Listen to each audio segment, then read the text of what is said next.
Polrestabes Surabaya meminta keterangan Dekanat Fakultas Ilmu Budaya Universitas Airlangga.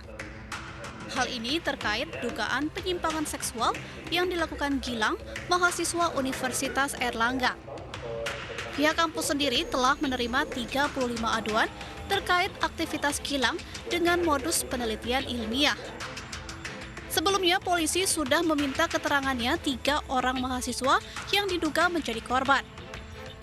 Pertama tentu memastikan bahwa yang bersangkutan itu mahasiswa kami. Kemudian yang kedua terkait substansi penelitian yang diakui dilaksanakan oleh yang bersangkutan, apakah memang ada penelitian seperti itu di fakultas kami.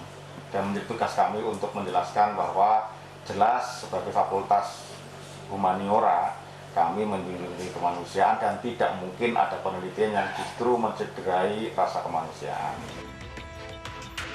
Selain meminta keterangan kampus Unair, polisi juga telah membuka posko pengaduan khusus kasus penyimpangan seksual yang dilakukan Gilang.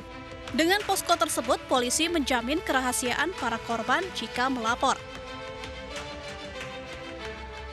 Kasus fetis kain jarik mencuat setelah salah satu korban memposting aksinya ke media sosial. Korban diminta pelaku membungkus diri dengan menggunakan kain jarik, lalu diikat dengan tali maupun lakban dengan waktu berjam-jam. Korban juga harus mau didokumentasikan sebagai bukti dan dikirim secara daring ke pelaku. Tim Liputan iNews melaporkan.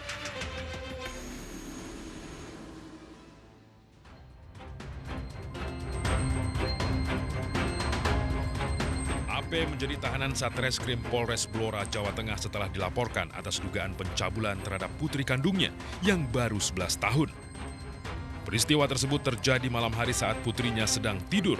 Korban yang mengalami sakit di area pribadinya mengadukan hal tersebut kepada ibunya. Kepada polisi, pelaku mengaku khilaf lantaran sudah pisah ranjang dengan istrinya selama 2 tahun. Atas perbuatannya, pelaku diancam dengan pasal perlindungan anak, di mana ancaman hukumannya 15 tahun penjara. Kalau untuk pengakuan si pelaku ini memang baru kemarin malam itu dia melakukan itu, namun hal tersebut masih kita dalami. Di Musirawas, Sumatera Selatan, gadis berusia 15 tahun diperkosa ayah tirinya. Korban yang takut dengan perangai buruk suami baru ibunya tersebut tidak kuasa melawan. Peristiwa keji tersebut dilakukan saat istri pelaku sedang tidak di rumah. Kejadian tersebut akhirnya diketahui kakak laki-laki korban dan ibunya. Keluarga pun berniat melaporkan perbuatan asusila tersebut, namun dihalangi pelaku. Akhirnya pelaku tewas di tangan anak tirinya. Di Mamasa, Sulawesi Barat, peristiwa pencabulan juga dialami gadis di bawah umur. Ironisnya, sang gadis sampai melahirkan anak hasil perbuatan asusila ayah tirinya. Menurut pengakuan pelaku, tindakan tersebut dilakukan atas sepengetahuan istrinya. Penahanan terhadap tersangka SP kami sudah lakukan. Kemudian untuk saksi-saksi kami sudah minta keterangan baik dari ibu korban, keterangan, dan untuk perkembangan selanjutnya kami akan lebih mendalami mengenai peran dari ibu korban ini. Tapi untuk sementara penetapan tersangka yang kami lakukan baru.